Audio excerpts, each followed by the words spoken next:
post it after. Oh, that's the 2-minute clip. Yeah. Yeah, that makes sense. You gotta post that after. Knowing the way this show works. Instagram's trash. I don't get how Instagram can't like upload a fucking 120 seconds worth of MP4. And I even go, I'm like, yo, are we uploading too big of a file? It's like, nah. It's like, like 40 megs. 4 gigs. Like, you can upload a 4 gig video onto Instagram. That's like their maximum. Like, but like, how long does that shit take, yo? Like, I started thinking about, like, you know how people have mad 1-minute videos that they swipe. Like, it makes sense why they do that. Like, we got LTE. You know what I'm saying? We got 4G, 5G, LTE, whatever you want to call it. But the video takes 45 minutes to load. 2 minutes. I'm at work on Wi-Fi, and I know that work Wi-Fi is strong as fuck. They spend money on that shit. Yeah, that shit takes forever. Fuck. Instagram. All right, done. Get your shit together. Instagrammy. Already know what it is. Instagram should have an award show called Instagrammy. I almost wanna bleep that out. How you mean that doesn't make sense? I say I want to bleep that out because they're gonna steal that shit. Oh, dude, that's right. They're gonna steal that shit. But in case they didn't steal that shit, or in case they do steal that shit, you heard it here first. Then you know you heard it here first. True North Views podcast, Monday, December 10th. Cheers! 2018. Episode. Time stamped. You know what I'm saying? Episode. 33. No, I thought you wouldn't know it. Nah, I got it right. You already know what it is. Let's get it.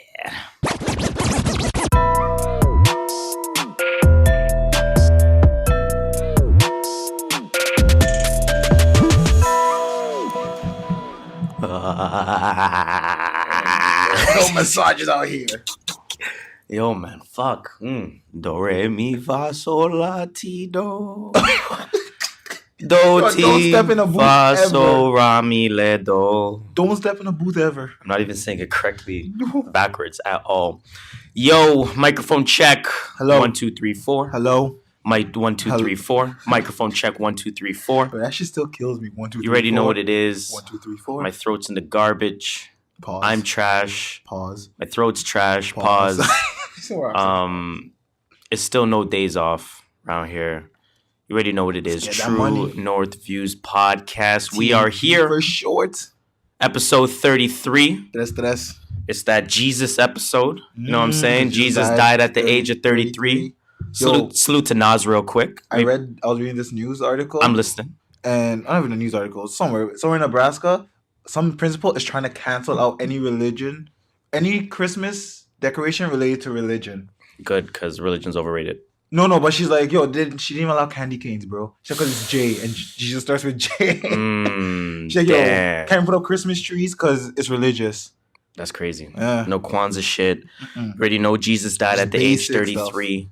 Like the great Nasir Jones once said. Fuck all of them. Jesus died at age 33. That's 33 shots from twin Glocks and 16 apiece. That's 32, which means one of my guns was holding 17. 27 hit your crew. 6 went into you. You know, if you actually listen to that bar for bar, the math there doesn't make sense. Yeah, it does. Jesus died at age 33. That's 33 shots from twin Glocks. That's 16 apiece. That's 32. Wait. That's 16 apiece? What's 16 plus apiece? 16 plus 16. That's 32, which means one of my guns was holding 17. 27 hit your crew. 6 went into you. What has to do with Jesus dying at 33, though? Yo. You don't get the math. I remember that bar. I remember that bar, and I was like, I get what you're doing, but it had nothing to do with 33. That's one of those songs that I know like 100% of the words of. For sure. So that's how I can don't tell me the song. Recite that. Don't tell me the song. Just fuck, I know that song. I had to Google the name of the song because although it is a classic, I'm just really bad with song names. Like, you can't remember every song in the world. I'm just really bad with song names. But no, that is Nas, One Mic. Jesus died at age 33. True North Views podcast is on episode 33. Ooh. Coincidence? I think not. Have you ever seen Jesus and the True North Views podcast in the same place at the same time? Can't say so. So then I'm going to just leave it at that. But you already know what it is. True North Views podcast. We are here, episode 33. We're your go-to podcast to start your week. Yes, your favorite podcast, your favorite podcaster's favorite podcast. Favorite. Some would even call us Toronto's unofficial podcast. Why? Because we're the kings of dope criticism. Okay. The Pharaohs of Prolific Opinion. Okay. The Emperors of elevated thoughts. You know what I think about that? I just think all those accolades that we have. Wow. How convenient is fucking that? Yo, anyways, you heard Cardi B. It's your boy Harris here. I'm the skirt master, JustShola. And as usual, we're giving you our views from the perspective of a couple of first-generation Canadians on what's really buzzing, what people are talking about, and most important, Buzz. what people are not talking enough about. You know what I'm saying? Anyways, before I get into anything, we're going to have to do our plugs first, of course. Yes, sir. Plug that Make shit sure out, you man. follow us on Twitter, on Instagram at True North Views. That's TrueNorthViews. You can listen to us, of course, on your favorite platform, Apple Podcast. You can listen to us on Spotify. You can listen to us on Apple Music, I think, or iTunes, whatever the other one is beyond Apple Podcasts. Spotify, of course, Podbean, all that good stuff. Just Google everywhere. us. Just Google us. Make your life simple. Google True North Views Podcast and just click the first link because we're all over that first page. We're everywhere. You know what I'm saying? So shout out to All us. day. Just cuz. Make sure you follow us. Make sure you like, you comment, you rate, you subscribe. What's that acronym that the big name people are told to use? SRC? Subscribe, rate, comment? It's rate, subscribe, comment. Well, RSC. Yeah, rate, subscribe, comment. Well, I mean, if it's SRC, then I thought it's subscribe, rate, comment. If it's RCS, then it's rate, comment, subscribe. If it's Either way, CSR, then it's comment, subscribe, rate. If it's CRS, then it's comment, rate. Is that a car? CRS? I don't even know, man. I'm bugging. But, do all that good stuff. You know what it is, man. Tell a friend to tell a friend. As usual, let's try that social experiment. Let's see how many people we can get to know about the True North Views podcast, man. You guys already know Joe Budden knows about us. 2 degrees of association. Damn. Or 2 degrees of, what's it called? 2 degrees of separation. Separation, not association. 2 degrees of association. Anyways, let's get right into this music potpourri shit, man. Now, before we get into the music potpourri, I'm going to just give a round of applause real quick. Thank you, guys. Thank you. You know what I'm saying? Salute. Happy belated birthday to the GOAT, Jay-Z. One of the GOATs out here. 49 years old. Jeez, I think it's 50th next year. Crazy. Think he's going to do a big thing for his 50th birthday? That's a good question. Not for me to worry about because I'm not getting the invite. Yeah, that's what you think now. That's what you say now. True. I'm telling you. We put it out in the universe. Yeah, we're going to be at Jay-Z's 50th birthday. You're hearing it right now. We got a year. December 4th. You already know what it is. But no, that's crazy. 49 years old. Like when you really think about the 49 years old and we're still he's still relevant. Mm-hmm. Just like one of the most firest bars. That puts out one of the most. Yo, I heard a discussion and I kind of agree with this. And salute to the good brother Mouse Jones, Clubhouse podcast. You already know what it is. He said the What's Meek verse from Jay-Z, or What's Meek. I'm thinking about our episode name. What's free? What's free verse on the Meek Mill project? It could be a top verse in the last 10 years from Jay-Z.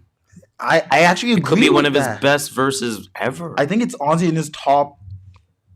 I don't know. Again, I can't go through all his catalog, but I'll put a top 10 easy. Top of the head, it has to be top 10. Top 10. Like one of the top 10 verses. That verse was too heavy. He dropped bars and he dropped lessons. That verse was too heavy to not have in at least in your top 10, top 15. You know what I'm saying? But I mean, you kind of ask yourself, like, yo, Jay-Z started back in 96, even before that, obviously. Mm-hmm. Does he still have it? And all I gotta say to that, man. And to this day. To this day. I love it. To this day. To this motherfucking day. That nigga can spit his motherfucking ass off.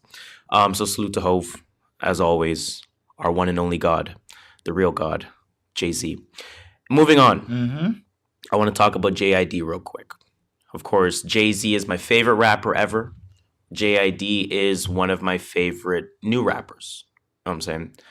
In my top 5 in terms of my new age rappers, right? This new era of rappers, if you want to call it that.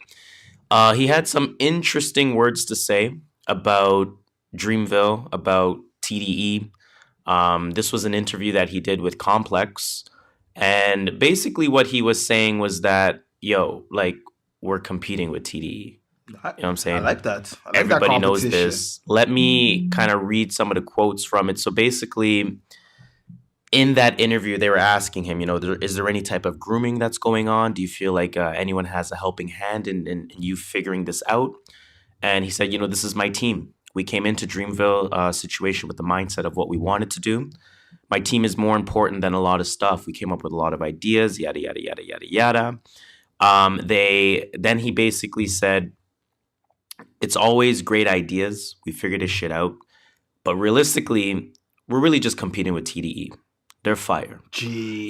This is the whole thing. We're competing with TDE. That needs to be known. Dreamville, we got to step the shit up. Then niggas is fire. We got to step it up fast. I don't even know any other entities that I give a fuck about. I feel like I need to step my shit up and catch them niggas. And then the Complex reporter said, thank you for your honesty.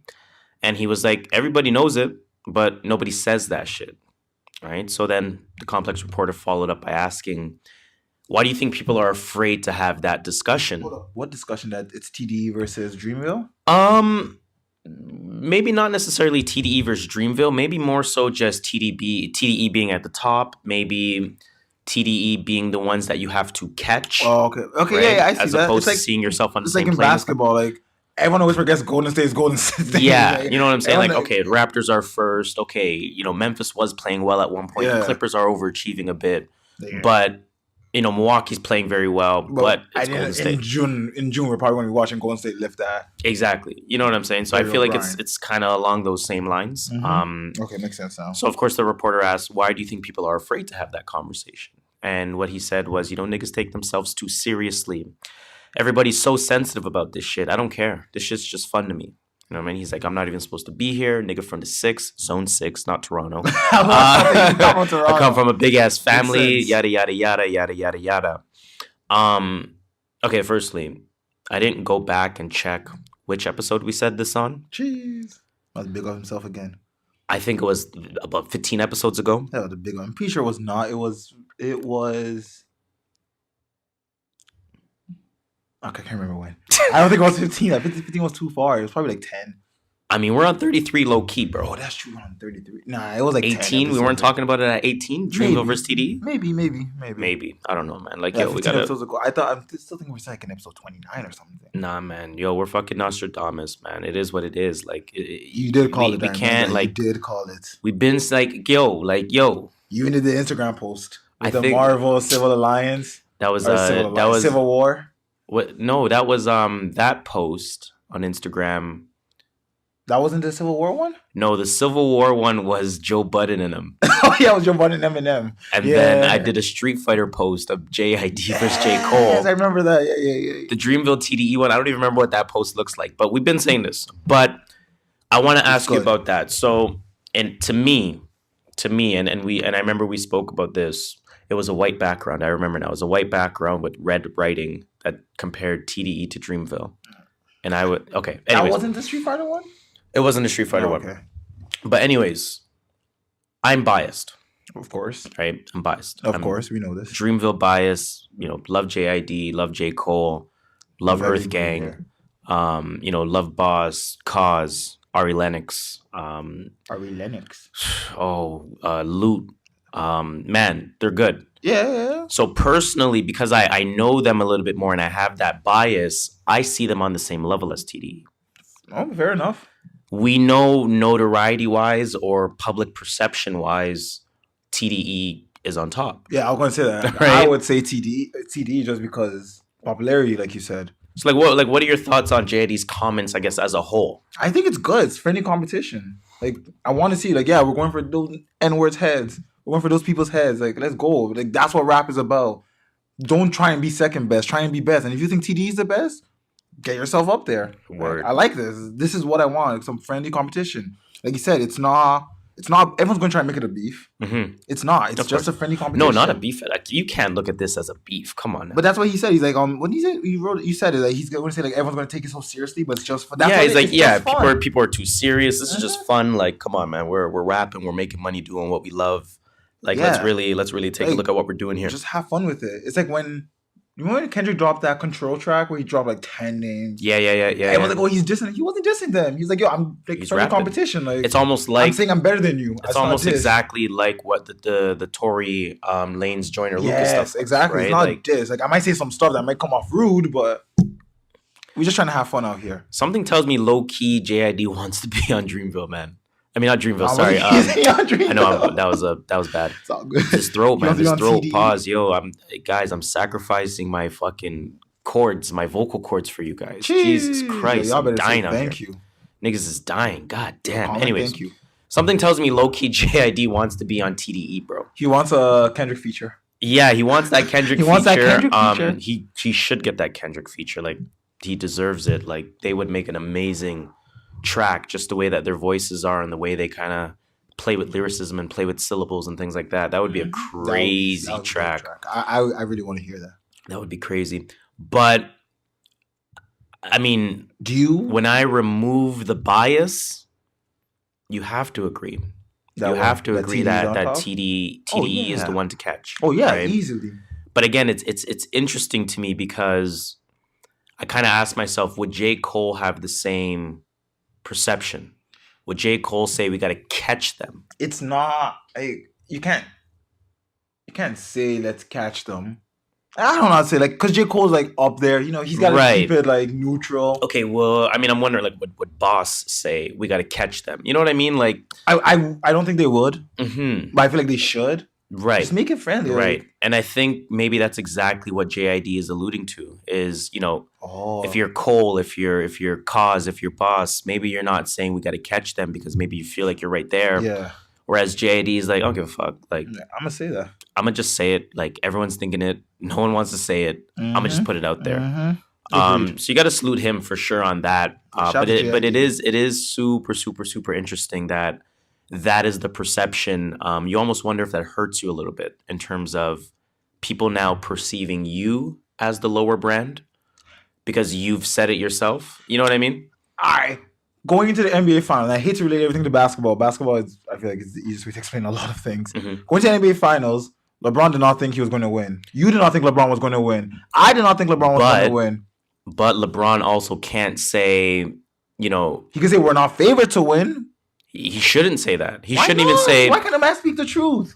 So it's not wrong to speak the truth? Okay, you go into the finals, whatever, you're facing Golden State. Let's say you're the Raptors. Yes. You're going to say, okay, you know, we're not really expected to beat them, but we're going to try our best. No, I'm not saying not expected. We're not favored. That's why I said the word favored. Fair. We're not favored to win. Okay. But we have a game plan, and we're going to try and stick to that game plan. And if it works, we win. And if it doesn't work, back to the drawing board.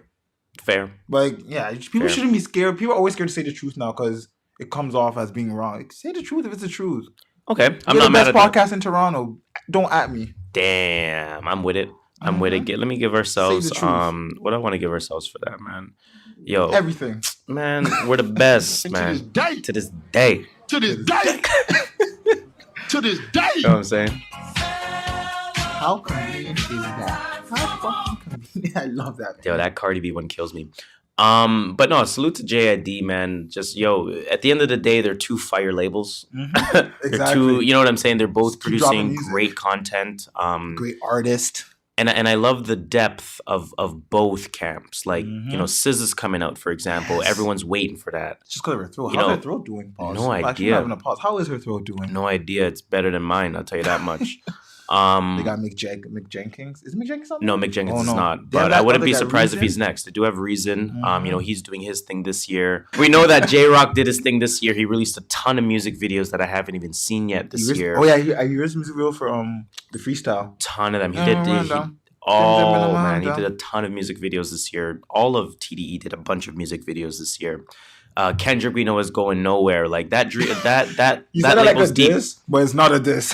Like he's so high, he's not going nowhere. Not going nowhere. That label's deep, but we know Dreamville is just as deep again with the different names that I mentioned. So it's like shout out to both of them. Competition is it's good for the consumer. It's good for the listener. So I'm not mad at it. Exactly. I'm not mad at it. Bring more music. Now, I do want to talk about old niggas doing old niggas things. Maybe. Or maybe a fact being a fact. A little bit of both, maybe? Because this next story, yeah, it could be a little bit of both, but this next story kind of has people on either side of the fence. I haven't seen anyone in the middle yet. Ooh, you about to see me. So I'm going to talk about Will.I.Am. He speaks on the current state of hip hop. But before you even get into this, go ahead. Before when I saw Will.I.Am, this was when I was younger. I always thought it was William. Well, he just no, but I thought I always said it's William. Like I was like, oh yeah, William on Black Eyed Peas. But I took it older. I was like, oh Will.I.Am. I'm a dumbass. I've been saying William from Black Eyed Peas. Wow. How convenient is fucking that? Wow. But go back to your story. Will.I.Am. They asked him. This was on Rolling Stone. So White People magazine. I was about to say. He did speak to a number of things. So if you want to check that out, Rolling Stone magazine, Will.I.Am, decent article overall. Mm-hmm. But obviously to the point that we're talking about with respect to hip hop, he was asked, hip hop is the dominant form of popular music on the planet. How long will that dominance last? And his answer to that was, what's the number one sport on the planet? It's soccer. Basketball. It's not basketball. Soccer, because anyone can play it. The problem with hip hop is that everybody could do it. It doesn't take much skill right now to make hip hop. It's because it's the lowest hanging fruit. It's no longer about Rakim level or Nas level. It's not that deep. It's not the deep metaphorical simile shit no more. I swear Will.I.Am listens to the podcast. But anyways, out of respect for the Nas's of the world, let's not call it hip hop. Let's say that's rap. But instrumental music is going to be the next biggest shit. Let's talk about this. Let's unpack this because I was just about to say, two schools of thought. Mm-hmm. First school of thought says, he's right. He has a point. Or he has a point. Yes. Second school of thought says, the reason why the younger generation doesn't want to go to you guys for knowledge and for inspiration and for creative process and things like that is because the older heads are constantly shitting on the younger guys. Yes. So it's like, I don't care what you have to say, Will.I.Am. I'm a young artist. I'm gonna do my thing. My problem is with old heads, and I'm calling old heads just like I'm not really dissing them. I'm just saying that's what they. No, old. I mean, in the music world, yes. Like if you're a 30-year-old running back, you're old. Mm-hmm. Yeah, but it doesn't mean you're old person. Exactly. You're 30 years old. Exactly. So I think old heads they need to not. At one point, old heads were the new niggas. So my problem with old heads is that they were the new niggas at one point, mm-hmm. and everyone thought their new music was probably trash at one point. I think, and we weren't alive to see like when Jay-Z first came out. It took Jay-Z what? Till 26 to release his first album. It took Jay-Z so long to come on. Nobody liked that guy. But that's what I mean. But now everyone's listening to him. So see, here's my only sort of objection to that. I don't think Will.I.Am is necessarily saying, today's music is trash or the artists are trash or anything like that. I think what he's saying is the what's the word I'm looking for? Music kind of like the level of standard to get in. You know what I'm saying? Like to get into university, you got to get a certain score on your SATs. Now it's hella low. Now the SAT score is like, well, you can get in with any score you want. Pretty much. You know what I'm saying? So like he's saying that the bar has dropped so low to enter the music game. Yeah, okay. I do agree with that. And that's what I'm saying. I completely agree with that. You know what I mean? When he makes those statements and when he says like it doesn't take much skill right now, it's true. It doesn't mean you're trash. It just means it doesn't take much skill. Let's also remember he made boom boom pow. Gotta get that. Boom. But see that was the argument as well. Is that Will.I.Am? You made that like all that Fergie shit. Boom boom bow. Like radio hits. All them pop radio hits. Mm-hmm. But then my opposition to that statement is, okay, the lyrics, whatever. It still takes a certain level of skill, production wise. Yeah, that's true. Music is more than just. You know what I'm saying? It's more than just the lyrics. It's everything formed together. So I mean, I do agree with him with the hip hop part being the low hanging fruit. It's the easiest thing. Like look, Black China tried to drop. That's what I'm saying. Look at Black China. Look at the Catch Me Outside girl. Look at Boonk. Boom dropped some tracks. I didn't know who else Academics. Academics, Lil Ack. Like what the hell's that shit? Sin Santana. Now is she singing or is she making hip hop? No idea. Who know? You know what I'm saying? So it's like clearly it doesn't take that history. It doesn't take the education anymore to get the job. It doesn't. It's essentially what it is. It doesn't right? take the education to get the job. You're basically learning on the job now. And I think what Will.I.Am is saying is that, there's no more skill required to get in the game. Mm-hmm. I just want to see, like, again, I go back and forth because it's like, it's old niggas saying old nigga shit, but it's not a lie. He's definitely not lying. He's definitely not lying. It's not a lie, right? So I think with respect to what Will.I.Am is saying, I think, again, as usual, things could be maybe better articulated. I think what he's trying to say is, think about eras, right? Think about the early 2010s. There was a lot of trash music. There's always the late 2000s, always Let's trash not forget music. when crunk was a thing. Yeah, clubs were mid 2000s. Where's that now? Right? There's always going to be trash music. In the 90s, there was trash. In the 80s, there's trash music. We just don't hear about it because those songs don't So age. it's like, I think the difference between then and now is you don't have the label running the show. You don't have social media. Right? You used to have to play your record outside the music label hoping to get signed. Yeah. Now you can just upload it on SoundCloud. You know what I'm saying? Spotify just there every Friday, just right there, listen to music. Go buy your music. So I think, that being said, we're seeing that, usually there was that weeding out process. Mm-hmm. Back in the day, there was that weeding out process. And what we're seeing right now is that weeding out process no longer exists. And with the weeding out process no longer existing, we're starting to see artists that we wouldn't otherwise see gain popularity. And it kind of begs the question, is trash music a thing? Oh, trash music, I think it's a thing. But you know what I mean? Like from a popularity standpoint, from a revenue generating standpoint, from an interest standpoint, are you interested? I'm not saying you, I'm saying the general population. Is there some kind of interest in hearing garbage? Because now that there's no more filtration system, we're seeing everything hit the market.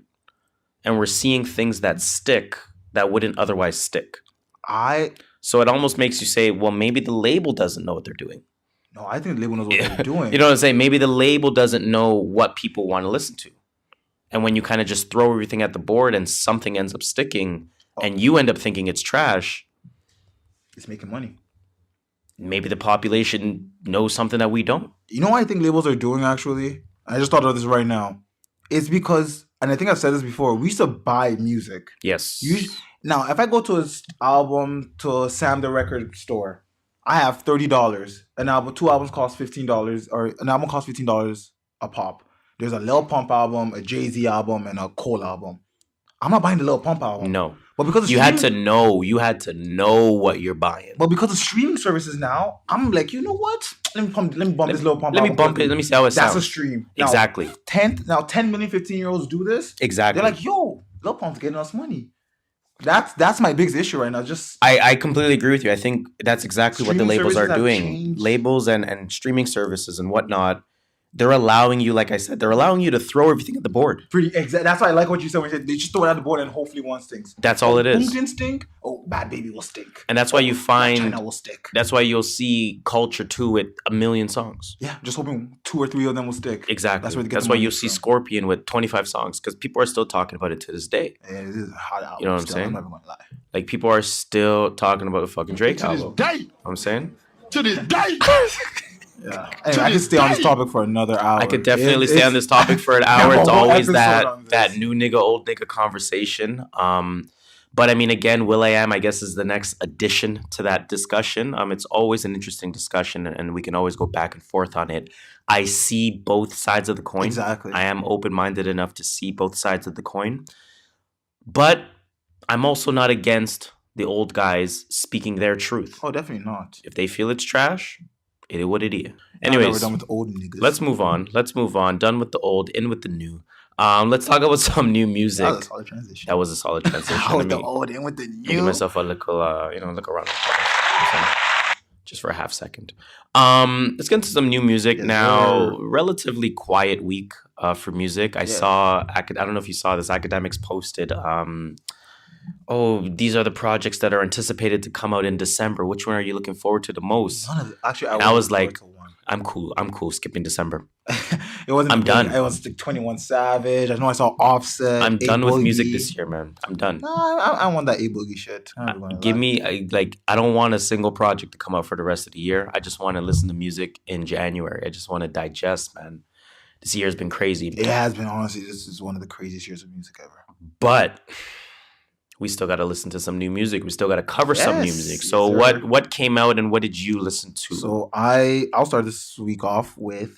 So I pretty much, because there was no music, really good music, not good music. Sorry, I decided to use this week to just catch up. Because the last 2 weeks, other than Championship, there really hasn't been anything I really want to bump. Yeah, no, like something that you have to run to. So I found out Stokeley came. I think you told me this right after after we stopped recording. As usual, we find shit out right after recording. I mean, it's no surprise. The story's probably going to break the moment we stop recording today. Pretty much. But it is what it is. We'll do what we can do. So you told me Stokeley came out. I didn't even see that. So I went to go bump Stokeley by Mask The Slump God. Ski Mask. A good acquaintance. I don't know how I feel about Ski Mask, man. This album was make or break for me. I'm break not even or break. It was break or break. I felt, because his first album, I just felt like he had the same flow, just the same fast out flow. He makes like that stupid comedy flow, like yeah. And I was like, okay, it works for your first album. Like, all right, let's see some growth. There's some fire tracks on it. Not even gonna lie. Faucet Failure, probably the best track on the album. Nuketown featuring Juice WRLD. Nuketown. It started off with their old Ski Mask. Did they make any Call of Duty references? I didn't. I only bumped the album 3 or 4 times. Fair. And I wasn't bumping it that lyrically. Fair. But then Juice WRLD came in with some screamo shit. It sounded proper still, kind of it sounded a little bit like Tekashi, but Juice WRLD is secretly carving something for himself. He has a variety. He can freestyle. He can rap. Do that he can sing emo thing. Now he was screaming. Okay. I would say Juice WRLD is low key. Just watch out for Juice WRLD the next few years. He's one of those names you're really gonna have to pay attention to. I think he's gonna, and he's only 19. Yeah, he's hella young. I remember I saw a post. I think it was his birthday not too long ago. I saw a post on Twitter. Happy 19th birthday or whatever, happy 20th, whatever it is. Yeah. And somebody just replied basically saying after all this nigga was 18 the whole time. And it's not even anything crazy has happened to him. Just thinking about the track that he sampled and his money lead. It feels like he's been out for a minute. It does. It feels like he's been relevant for a couple years, even though he hasn't been. And to take this back to Will.I.Am, it's because of the way the industry works. That's now. what I'm saying. It's you don't have a come up period. You literally just blow up and that's it. And I think going back to the Will.I.Am point very quickly, you gotta allow the artist to develop. I mean, you think about somebody like Meek Mill at the age of 29, 30, however old he is. I think he's 29. He's now starting to show artist development at 29. Yes. You think about JID, he's 28. You think about Cole starting to adapt his game at 33. You think Drake is starting to change his sound at that 30, 31 point is when that really started to happen. Showing you I can rap and I can sing. So you got to give some artists time. So I get it. I get it. You gotta give them time, but sometimes I feel like social media also doesn't help. It doesn't allow you time. When everyone's on your DMs and your comment section and drop new music. Well, that's the thing, right? Look what they did to Lil Uzi. I'm done with Uzi. All the fan pages were I'm done with Uzi. He hasn't released the album in a year. It's a year. I know, right? It's a year. People should, isn't it you drop an album, a year and a half, you drop a mixtape. A year and a half later, you drop another album. That's what I mean, or at the very, or 1-2 singles and a 1-2 featured here and there. Look at the perfect example of that, of the system that it should have been versus what social media has quickly made it become. Look at A$AP Rocky as an example. So not too long, not way back, he said that he's gonna stick to a 2-year schedule for his albums. Yeah, right. He did it. He stuck with that. Long live A$AP. And then you know what I'm saying. And then I think the second album was called At Long Live, and then the newest one, Testing. In that time, the media perception of him dropped because he wasn't releasing mixtape after mixtape and recency. Single after single, and I don't know. Jaden Smith, didn't you drop 2 albums this year?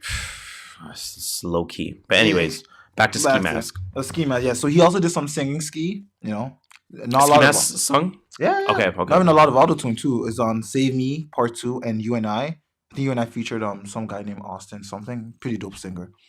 Reborn to Rebel. Reborn to Rebel sounds really weird. Yeah, it's a little weird. Had a crazy instrumental. I had like some beat in there. I don't know what it is. And then on a song like Far Gone, he actually slows down his flow. And Far Gone features Lil Baby, by the way. He slowed down his flow a lot more. Like, it was honestly a good variety of music. Okay. He definitely delivered. You know, it's not like an A plus, but it's also not an F. Mm-hmm. It's right there in the B minus C plus area. Enough to keep him relevant. Right. Enough to make you want to say, okay, he has growth. He has some. Okay. He showed a little bit difference. He still kept his lyrics. He always does these nostalgia lyrics where he references like cartoons and like stuff from like the 90s, like 90 baby stuff. He always references it. He has funny ways of doing that. I like that. But he also got out of his pocket a little. So that was dope. True. Yeah, not mad at it. Just don't like that. But other than that, it's a listen. Not mad at that. Not mad at that at all. So go bump that Stokeley, Mask The Slump God. What's next? Alessia Cara, Growing Pains. Yo, you're not even ever saying her name right. It's Alessia Cara. Hey, whatever. That's my homegirl. Canadian. She's not even my homegirl, but you know. Let's give her a round of applause for being Canadian. I have something. You know what I'm saying? She's from Brampton. She is from Brampton. Now, Brampton hasn't claimed her yet.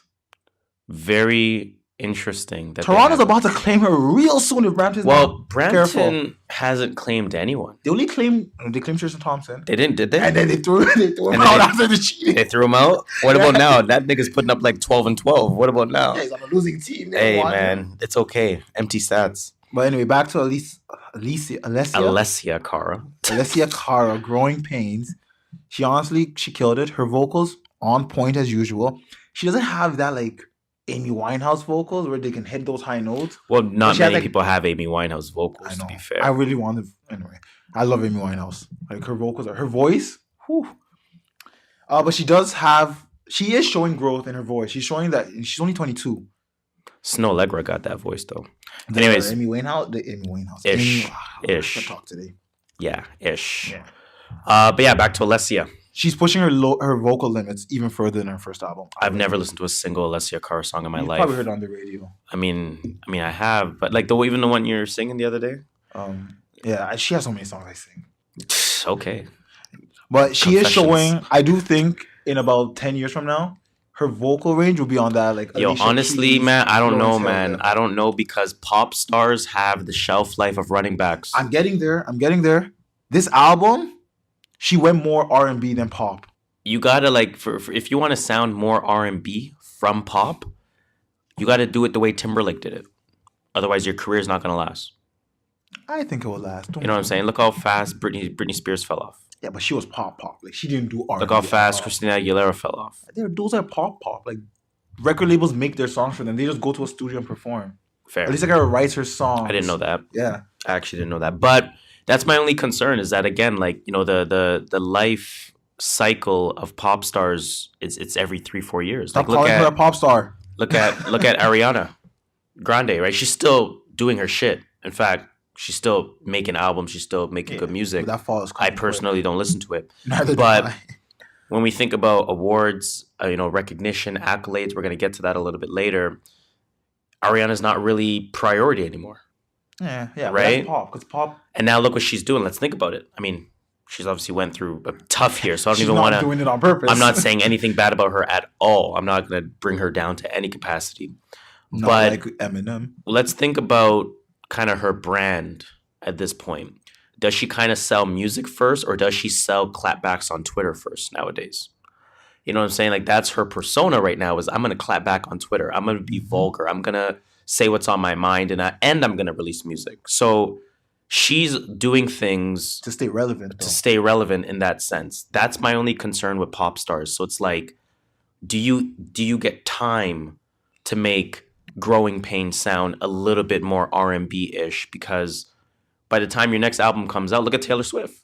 She tried that edgy shit with I forgot what that album was called, but she tried that edgier.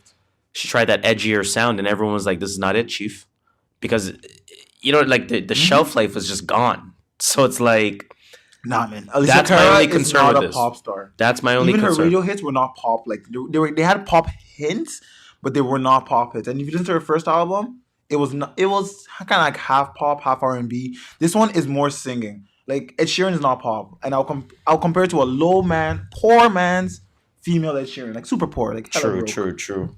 Anyway, I'm gonna end her album discussion by saying the best way to describe her album, and shout out to consequencesofsound.net. I don't know how I ended up on that website, but they were talking about her album. .net. Again, I don't know how I ended. Don't ask me questions. When I'm on the line, my mom calls it on the line. I'm like, can you go on the line and find out this for me? Interesting. It's hilarious. Interesting. But anyway, they said she's a strong songwriter with a unique perspective and an astonishing voice. At her best, she turns simple observations into complex emotions. The Pains of Growing has its flaws. Oh, because her album name changed like twice. Growing Pains has its flaws, which I agree. But altogether, it's a cohesive statement and a marked improvement from her debut. And that's like I say, it is better than her first album, and she's only 22. Let's give her time to grow some more. Shout out to Alessia Cara. Why not? Moving on. What else came out this week? This was last week. Lil Baby Street Gossip.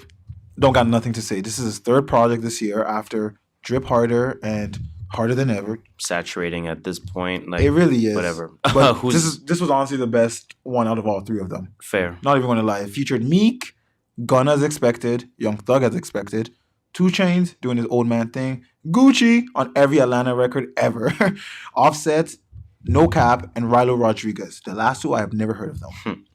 All in all, it's a solid project. It's Lil Baby. You know what you get.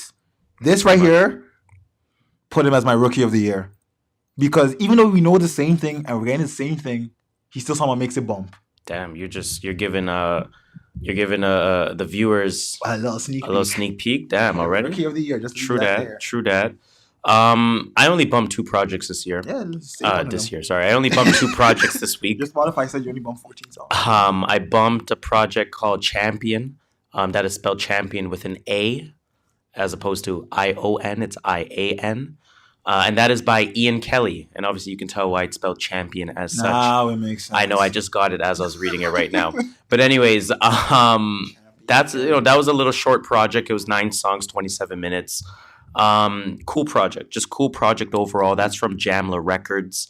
Shout out to Jamla. Jamla is the squad. Shout out to them. Rhapsody, of course, Heather Victoria, GQ. Who else is on there? Ruben Vincent. A few other people. Shout out to Jamla. Yeah. Quickly becoming one of my favorite squads in hip hop, Jamla.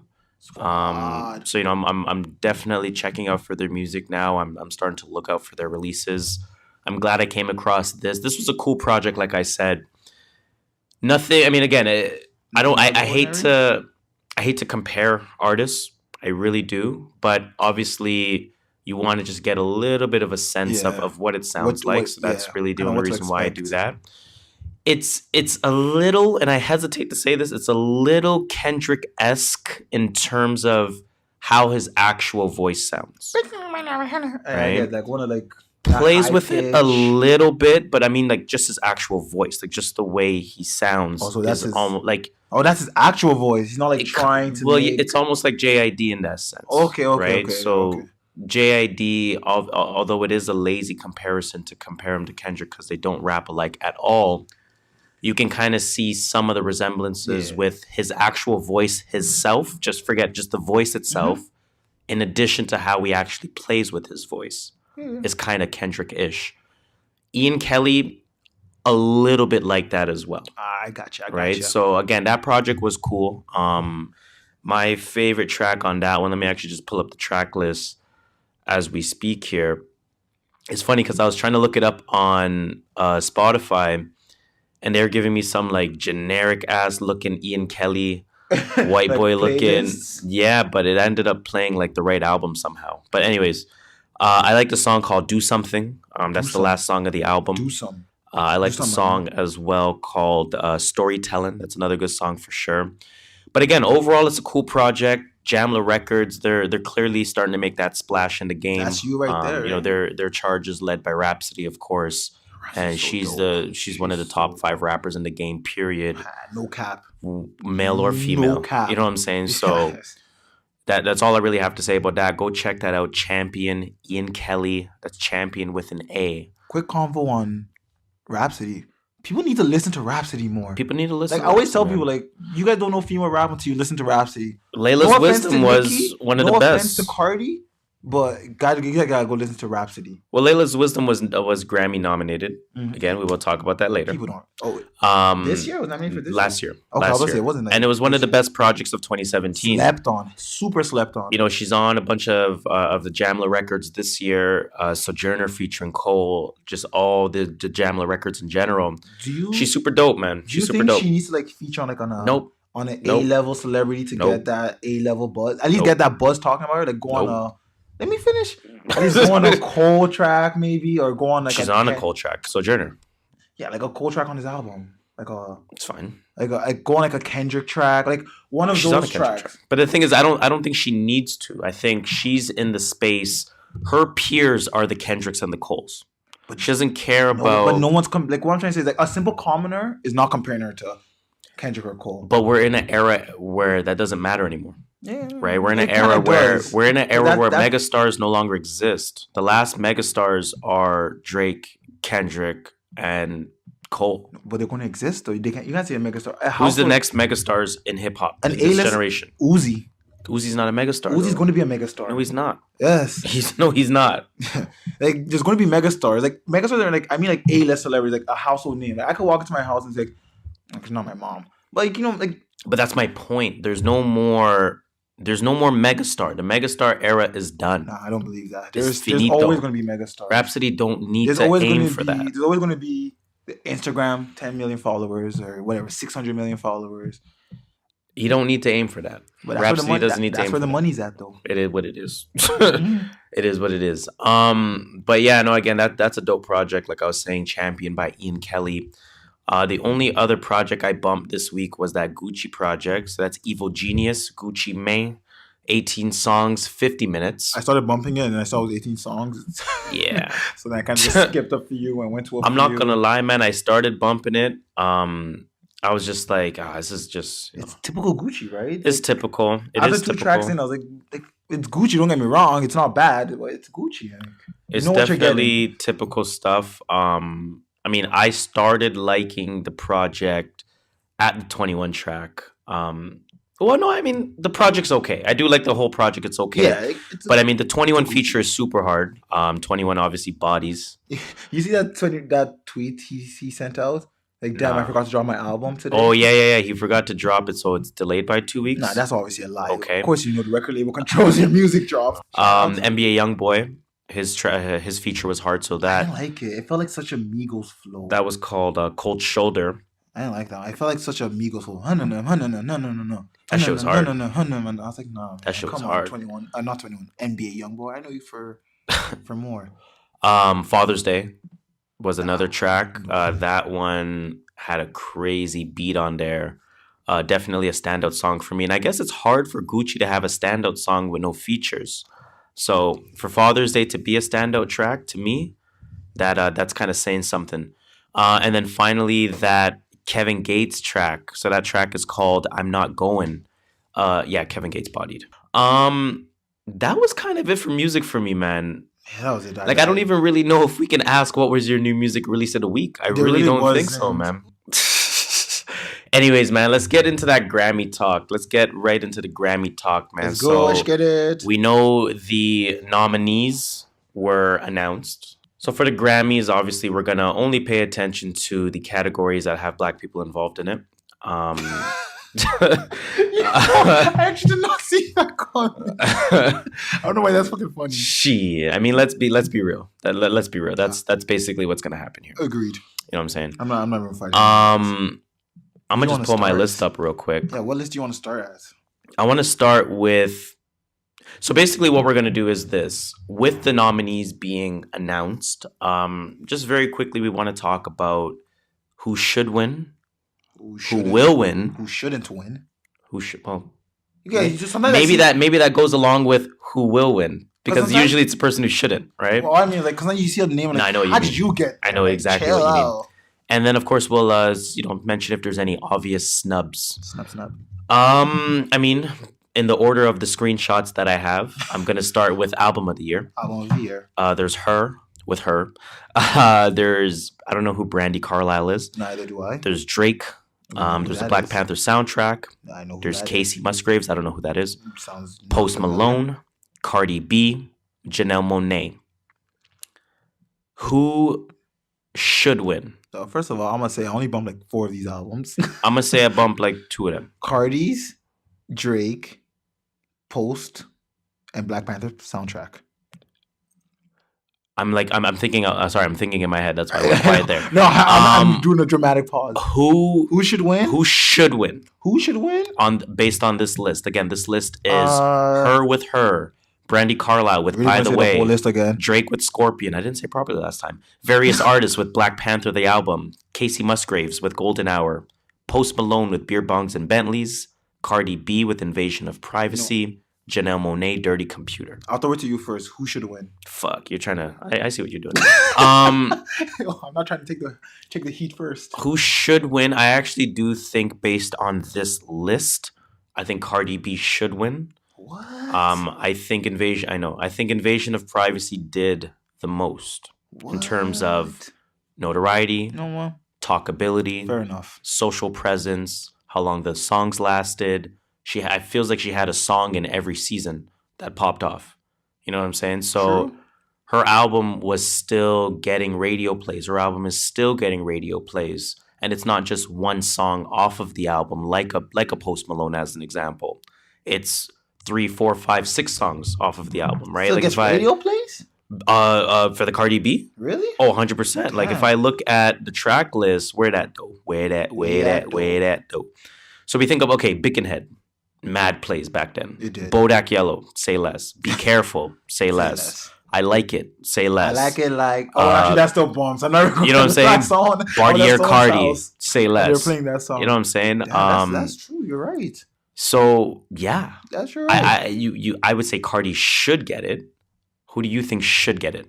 Black Panther soundtrack. And it's just because I felt like it was such a staple. Yes. Like, this was the first time you got like a predominantly black movie with a predominantly black produced, curated soundtrack. Mm-hmm. Like, the industry would be slipping if they could do something right here. Not right, but they could do something PC here. And get the black people in the a little favor from the black people. True. That's True. who I think. And I think Black Panther, I mean, we'll maybe speak about it in some later categories, but I agree with a lot of what you're saying for sure. Who will win this album of the year thing? Well, if I'm an old white guy, I'm giving this to Post Malone. You know what? Who will win? I'm doubling down. I'm going Cardi B. I don't blame you on that. I think that was my win. hot second. Yeah. Quick second, right beside it. And it's hard to say for album of the year because it is all genres considered, but can you think about any obvious snubs? Snub. Do you have any? What I still think? I don't have any for album of the year because again, that's the white people category. Lil Wayne, man. Lil Wayne, Carter 5 came back. Came bugging. Hot. You're bugging. You guys know I love that album. Album of the year? You guys know I love that album. I am bugging. Astro World, actually. I think Astro World should have been Yes. That's a good point. World. Good point. I do think Astro World is a very obvious omission from that list. Okay, I'm with that. What's the next heading? Let's go to... I'm skipping record of the year because... what's in between record and song? Man... Is one on vinyl? One isn't? Like one's on Spotify, one's on vinyl. Grammy just needs categories, man. They just need to nominate people so people can feel nice that they're nominated. That's true. They just need like someone to say, oh, I was Grammy nominated. Like, you know what? I'm skipping record of the year because I don't like the options. Let's go to song of the year. Is it about white? Because, again, somehow there's a difference between record and song. So, song of the year. Kendrick Lamar featuring SZA, All the Stars. LMA, Boot Up. Drake, God's Plan. Shawn Mendes, In My Blood. Brandy Carlisle, The Joke. I see who Brandy Carlisle is now. That's the one that's going to get all the noms. Okay. She's a white people. Zed and Maren Morris with The Middle. Lady Gaga and Bradley Cooper. Shallow and Childish Gambino, This Is America. Who should win? Surprisingly, there's only 2 songs that I don't know on this list, which is The Joke and Shallow. Surprisingly, yeah. I just don't know 3 of those artists. Brandy Carlisle, Zed, and Maren Morris. He's a producer. He's like kind of like Marshmello, one of those guys that like True. Just kind of produces for pop stars. Okay. Like a Calvin Harris. Yes, guy. exactly. Fair enough. Song of the year. Who should win? God's Plan. Didn't just go like gold or something? Not Diamond. Like, come on. If you don't give it to God's Plan, like, it went diamond. I'm doubling down on that. A song went diamond. I think God's Plan should win. Who will win? God's Plan. You gotta give it to. Come on. I don't know what you're looking at if you don't give it to God's Plan. Don't Boot Up's a good song. It was not God's Plan level. Like, why people? I'm on my bed and my mom. I'm sorry. When This that is came America? on, nah, man, that's too controversial. Too controversial. You're right. They're not trying to put light on that. It's all white. Too people. controversial. You know what? Who might win it though? Shallow, because that movie's like an amazing movie. It's a movie with Lady Gaga and Jake Gyllenhaal. No, Bradley Cooper. Oh, they all look the same to me. Not gonna lie. But you know what? I'm doubling down on that too. I think God's Plan will win. Any obvious snubs? I don't think so. It's Song of the Year. It's for white people. When you hunt though, 5, 4, 3, 2, where the one goes. I'm joking. Man. All right, so let's get into, I guess, some categories that are a little bit more for us. Quick, best new artist. I know you probably don't know anybody on this list. No, I don't know anyone. Luke Combs, sorry, Dua Lipa, BB Rexa, George Smith. Is it Jorge or Georgia? It's Georgia Smith. I'm gonna call her Jorge Smith. Greta Van Fleet, Fred Van Fleet's brother. Chloe X Haley, her, and Margot Price. And Greta Van Fleet is not bad. Who should, her, who will, Dua Lipa? I agree with that. I agree with that. You know what I'm saying? Mm-hmm. That's definitely going to happen. Let's get to the black. Let's get into some of the black categories. So, Producer of the Year. I want to talk about Producer of the Year a little bit. So, this is for the non-classical category. Classical. Boy Wonder, Larry Klein, Linda Perry, Kanye West, I can't say that. Pharrell Williams. Hi, sir. How are you doing today? My name's Pharrell Williams. Who should win it? Who should win? So let's talk a little bit. So for producer, obviously, it's a little bit hard to know kind of who did what, right? So let's kind of go based on what we know. So Boy Wonder, he worked on Invasion of Privacy. Yes. He worked on Scorpion. Yep. He worked on Book of Ryan. And obviously, we know Boy Wonder. He does a lot of shit. He does a lot of like random songs here. Exactly. People's albums. Kanye, we know, does a lot of shit. But obviously, his good quote-unquote highlight, I'd argue low light, of this year is the summer album releases, right? The Tiana album, the Pusha album, Nas, himself, and Kitsy Ghost. Although we did say, and one constant that we stuck with is that we loved the production on all of those albums. Kanye has not failed when it comes to production. Great sample work. Thousands and thousands and thousands of samples. He's just sifting through. Great use of features. Good transition, good flow, beat to beat. So you definitely have to, give him his flowers there. Pharrell, I was trying to look up what he did. Wikipedia gave me too much, so I'm just read it. He worked on Culture 2, Stir Fry. He worked on Timberlake's album. He did like the whole motherfucking thing. Camila Cabello worked on her album. He worked on Everything Is Love, Jay-Z and Beyonce. He worked on Ape Shit and Nice. And he damn near did all of Ariana Grande's album. And he did Skeletons on Astroworld. So, yeah. Pharrell. Astroworld should have been on Album of the Year, so it tells you enough. It tells you a lot. Pharrell wilded out this year. The other two people I don't know, Larry Klein and Linda Perry. I don't know who they are. Sounds about white to me. It sounds about white to me as well. So, who should win? I'll give it to Pharrell. I agree with that. Yo, we're fucking just agreeing, man. Actually, you know what? Because we know music. I feel like we know music. I didn't think we might have opposite. I might like the hype stuff a lot more, but I know music. I can listen to music and be like, that's a good damn song. Fuck, I want to play devil's advocate and make the Kanye argument. I was thinking about that so hard. I'm like, Kanye really didn't like. It is a producer. That's 30 songs. That's producer. It doesn't say storyline. It doesn't say rapper. It doesn't say perception. It just says producer. Say Trump supporter. It says producer. So if we're talking 35 songs plus spot singles here and there, he produced a lot this year. Yeah, but Pharrell did Stir Fry. Stir Fry was a single. Pharrell did Sangria Wine. That was a single. Kanye did Daytona. Ape Shit was a single. Daytona was solid. Right? So I can't even lie. Kanye did Daytona. Kanye did Kitsy Ghost, which a lot of people love that album, and I'm not one of them. You know what I'm saying? So it's like Cudi. I think people loved it because of Cudi, to be honest. No, I think like people really love that album. I'm starting to learn people really love that album, not because the individuals, but because the album. No, I like it because of Cudi. You know what? I think Kanye should win. I'm not going to fight you on that. I think Kanye should win. You made your point, and I can't argue. Who will win? Probably one of the white people. Yeah. Yeah. I don't know what else. Yeah, no, you're right. You're right. And then any snubs you can think of? Yo, where's Murder on the Beat? So it's not that is nice. so true. Yo, Murder should be on this. I mean, Murder. You can make a case for Murder. Murder for sure. You can make a case for Murder. Produce bare tracks. But they're not going to show hip hop no love like that. Especially not someone that works with the youth. Exactly. Yeah, they ain't gonna do that. I can't think of any other obvious submissions. Neither can I. From that producer list. Fair enough. Okay, now.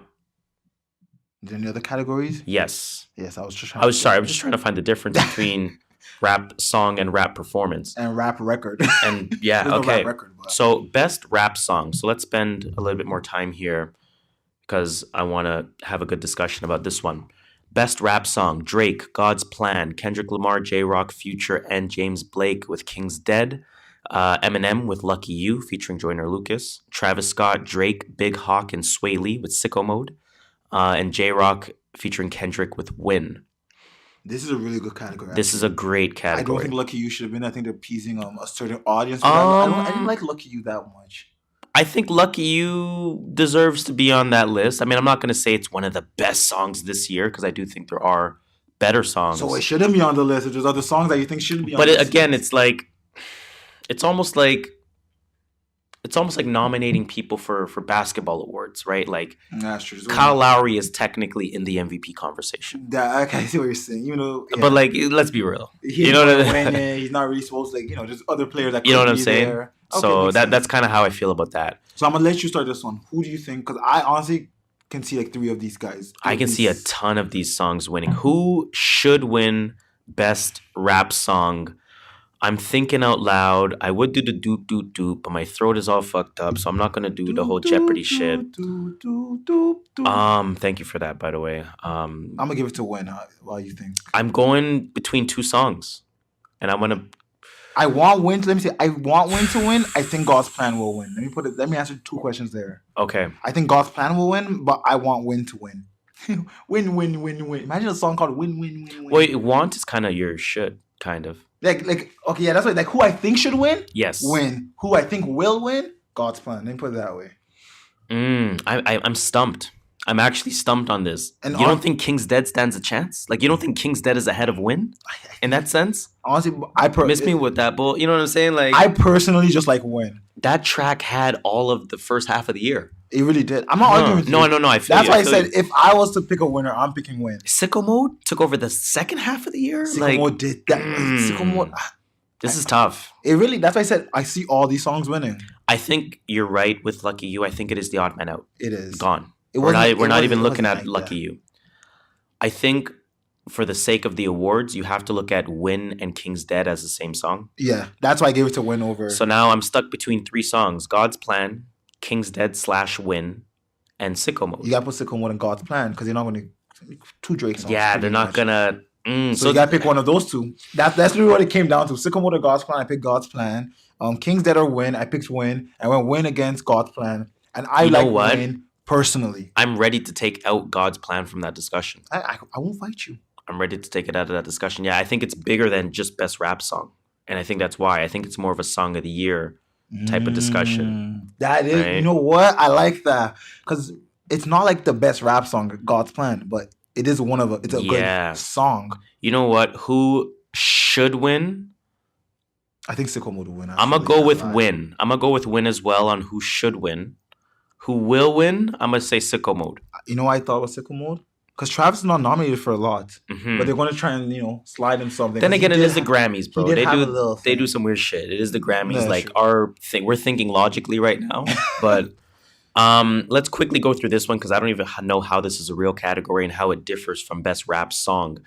Best rap performance: Cardi B, Be Careful; Drake, Nice for What; Kendrick Lamar, J-Rock, King's Dead; Anderson .Paak with Bubblin'; and Travis Scott again with Sicko Mode. Who should win? Who will? Sorry. Best rap performance. Let's actually answer that, and then I'll go back for a moment. Don't know what that means. Who should win? I'm going to just say fucking Cardi. Who will win? I'm going to say Cardi as well because they love Cardi on stage. I agree with you, exactly. I agree with you on that. I'm going to just say that. I don't want to think about because I can't think of rap performance. What the hell? To me, that's not even a real category. That's Fuck some that. bullshit to add more winners. Like Pretend we never discussed that. I'm gonna go back to best rap song for a second because this is a really important question. Let's talk about snubs. Best rap song: Mona Lisa, Lil Wayne. Oh, yep. There has to be a Cole track on there. Taking out all these are singles though. Yes. You have to remember that. It's all these are singles. It is the Grammys. It's not. They're not trying to put some the fucking no-name NAACP awards. Exactly. You gotta think of singles. You don't think like? But I do think Mona Lisa should be up there. I think Mona Lisa should be up pulling there. a blank right now. Who else came with the music this year? Like Infrared should be up there. Yes, they should put Infrared there. I think a KOD should be on there. Yeah. I'm just trying to think which track. Maybe the title track. Maybe Motivate. Yeah, I mean, there's a couple snubs, but I think you're absolutely right. I think, like you said, it's single based. So then, where's the Sway Lee don't got no shit this year? He didn't drop. They dropped an album, but it wasn't like anything special. Yo, is Ray Sherman falling off? They dropped a 20 song album. I like them. I do like them a lot. But remember last year they were like the group. I don't think in that sense. I think they dropped an album. They chilled out for a little bit. They're probably on vacation right now. They'll probably come hard in 2019. Come back with some features. All of a sudden, you're like, yo, I forgot Slim Jimmy and Sway Lee were out here. True that. Okay. Best rap album? Yes. I think this is the category that deserves the most conversation. Because again, like you said. What? When it comes best to country song? Yeah, yo. It's Taylor Swift, fucking Beer Bongs and Bentley. What's his name? Post Malone. Anyways, so best rap album, because again, I think every other category has its asterisks beside it where it has to be a single. They want Cardi to talk on stage, or they're going to give it to a white person, or whatever it may be. I think this is the category that has the most discussion to it. So best rap album: Cardi B, Invasion of Privacy; Mac Miller, Swimming; Nipsey Hussle, Victory Lap; Pusha T, Daytona; Travis Scott, Astro World. First and foremost, I'm going to go straight to the snubs. Drake? Let's talk about that. Drake? I disagree. I think that was up there. I don't think Scorpion should be in the convo. I think Book of Ryan was definitely snubbed. That's not mainstream enough. I know. I acknowledge that, but I still think snub. I think KOD was snubbed. KOD, yeah. Actually, I don't think that was the best. I think Black Panther soundtrack was snubbed. Yeah, that was definitely. It wasn't on best album of the year, but not on best rap album. Yeah, and that's my point. Those categories, right? That's my point. Rest in peace. I don't think Mac Miller should be on there. I don't think so either, to be honest. No offense. I did try bumping Mac Miller's album too.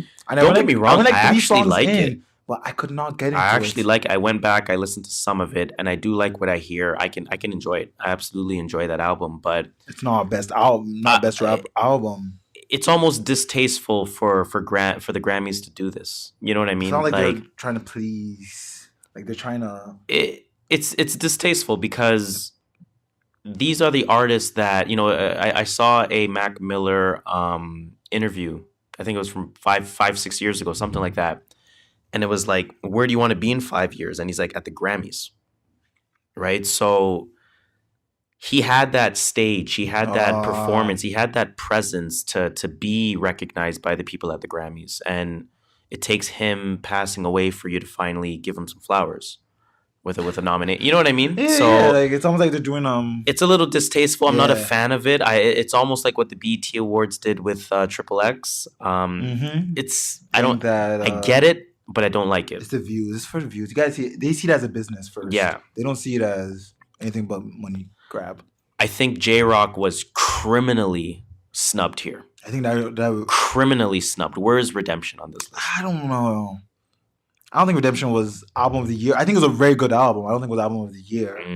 We're gonna have to talk about the next 2 weeks in a bit. Okay, so let's talk about it. Who should win? So again, Cardi B, Invasion of Privacy; Mac Miller, Swimming; Nipsey Hussle, Victory Lap; Pusha T, Daytona; Travis Scott, Astroworld. Who should win? Who will win? Who should win? And even though this is not personally one of my favorite albums, I'm still good enough to give good music ratings. And I think Nipsey Hussle and Daytona one of those two should win. Who will win? Come on, we all know it's Invasion of Privacy. Yeah, they're trying to give it to Cardi. Yeah, so who should win? Victory Lap. I'm going Victory Lap. again, my only criticism of Daytona is the amount of time that it is. If Daytona was 2 more songs, man, it would have been my unanimous album of the year. Like not even thinking twice about it. But the 7 songs hurts it in terms of its value. It's like wilding out. It's like Derrick Rose 50-point game. You know what I'm saying? Like, what did you follow that up with, time wise? You know what I'm saying? That's true. So, you know who what should win? Victory Lap. Who will win? It's Cardi B. I think if Travis doesn't win Best Rap Song with Sicko Mode, he will win Best Rap Album. Because Cardi will win some other categories as well. See, I can very much see Astroworld winning it. What I can't see is Travis Scott giving a good acceptance speech. So I know I can tell you who's not going to win is Nipsey Hussle. They do not want to see Nipsey Hussle on stage. Yo, they are not giving Nipsey that shit. Or it's going to be one of those that you don't see on TV. They are not giving him that shit at all. So to my favorite category before we leave this is the best jazz album. Yo, I'm playing, man. Jazz Cartier. But yeah, man. I mean, the Grammys obviously it comes out in February. I mean, every year it's that convo of we don't care about the Grammys, but every year we talk about it. You do the math. But interesting categories, interesting nods. I do think, to be fair, as a whole, I think they did get a lot of things right. They did. They definitely got a more for what it is. I mean, for what we know the industry to be, you're not going to get the underground record definitely not getting nominated. So we understand that, and I'm I think surprised they didn't nominate X. I'm not. I don't think X was Grammy level of let's call it. I don't want to call it pity, but let's pretend it was pity for lack of a better word. BET can do the pity vote. Okay. I don't think the Grammy can do the pity vote. I thought that's why they would put X there, just like, oh look, X, he died. Hey, I think and again, I hate to talk so loosely about people that have lost their lives, but I think they achieved that with Mac. That was going to be my next one. Like, I do think they achieved that with Mac already. Off this Grammy shit though, because are we actually going to watch the real Grammys? No, but you know what Grammys we are watching? Wow, how convenient is fucking that? Tell me about it. Next week. Starting next week, you are getting the exclusive True North View 2018 end of the year Grammys. You heard it here first, baby. It might be rewarded differently, but it's about that. So our criteria is that we have no criteria. Pretty much, you make your own rules. If you think the white man does not make the rules. Pretty much, if you think your neighbor made the best rap album of the year, if you can prove it, then hey, that's your winner. So that is what we're doing for the next 2 weeks. Of course, it is that interesting time of year where everyone does their year-end wrap-ups, their things along those lines. We're gonna follow suit in that sense. Our last 2 episodes to end the year, they will be some of our personal lists. It's all personal. Give a little preview of some things we're talking about, some categories. 3 most disappointing albums of the year. 3 most disappointing albums of the year. Biggest L in music of the year. Biggest dub in music. Favorite TNV episode. Comeback of the year. Fall off of the year. And then, of course, the top. Of course, exactly. The top 5. Album. I was trying to avoid that one. You guys all know that's coming, too. Like, I try to get some stuff you won't see coming. And then we might add a little 1, 2 there, too. Who knows? But yeah, we got some interesting stuff coming for you guys. A little bit different. We're not just going to do the typical top this, music. Top that, best this, best that. Like Shola said, we want to do, who do you think took the biggest L this year? Yes. What are your 3 most disappointing albums this year? Who fell off? Who lost steam this year and why? Come back? Just a little bit of a year-end recap. So, stay tuned for that. That's going to be fun. That's going to be exciting. And the rules is it's our own rules. We make our rules. I make my rule. If I think 50 Cent made a comeback of the year because Power was fired this season, that's my rule. You can't say nothing. It is what it is. Stay tuned for that. That's going to be fun. I'm absolutely looking forward to that. Now, typically, we end off our music potpourri segment by asking what's in your rotation. This time we're going to do a little bit of a special edition. What's in your rotation? We changed up some stuff for you guys. You know what I'm saying? Yeah, you guys Spotify, because why would you use Apple Music? And who listens to music on SoundCloud? And you know what? I want to support the black man in title, but the family plan on Spotify is too good right now. Right. So every year, Spotify obviously comes out with their year-end, your 2018 stats, if you want to call it that. Spotify Wrapped. Check your email, guys. They always send you guys Check your email. Did you check your first album that you listened to? Yes. It says first album or first song? Well, it just says first. Oh yeah, mine was Lil Skies. Yo, my shit was David Banner. I was like, I man. But it was it said you started 2018 by listening to Trap in a Dream by A$AP Ferg, and the first artist you discovered was David Banner. Really? Okay. Mine said you started the thing by listening to Red Roses by Lil Skies, and you discovered his boy Landon something. Can't remember his name. How many hours? Sorry. How many songs did you listen to before we get to minutes? I don't know where it shows number it's of songs. First in the email, that biggest number in the email. Shit, I don't think I got that. What is yours? Just take a gamble. Take a gander. Here, you give me yours, man, because I'm fucking logging into mine. Take a gander. I have no idea. Oh, at yours? Over under. Yours? I'll tell you. Yes, just say over under 10,000 songs. Oh no, I was only 5,513. That was close. I know someone that was like at 1,000. I was like, God damn, I listen to a lot of damn music. How many minutes then are you at? Oh, 32,082. Damn. Okay. A lot of time listening to music. I listen to 3,723 different songs. Damn, how much music do I listen to? Damn. Yo, I feel like a degenerate now. But I feel like I'm not even discovering nothing then. Oh, well, that's the thing. I'm always looking for new artists. Like if I hear new artists, I'm going to their album. I'm trash. God damn. How many minutes did you spend? I think we spent around the same time, which makes no sense. 37,450. You spent more than I did. Playing the same albums over and over. I bumped the same shit, yo. I'm bumping the same motherfucking shit. And who was the artist you spent the most time with? Take a guess. Jay-Z. No, Jay-Z's not on Spotify. Oh yeah, because he's not. That's Otherwise, it would have been Jay-Z. J. Cole? Yes. Of course. How much time? 30 hours. Damn. So I was surprised by mine. Who's your top artist? Lil Skies, 26 hours. That's interesting. Yeah, whoa. I'm surprised. I don't remember bumping Lil Skies that much. I did not expect that. But I do love Lil Skies. You do know I love Lil Skies. He's aight.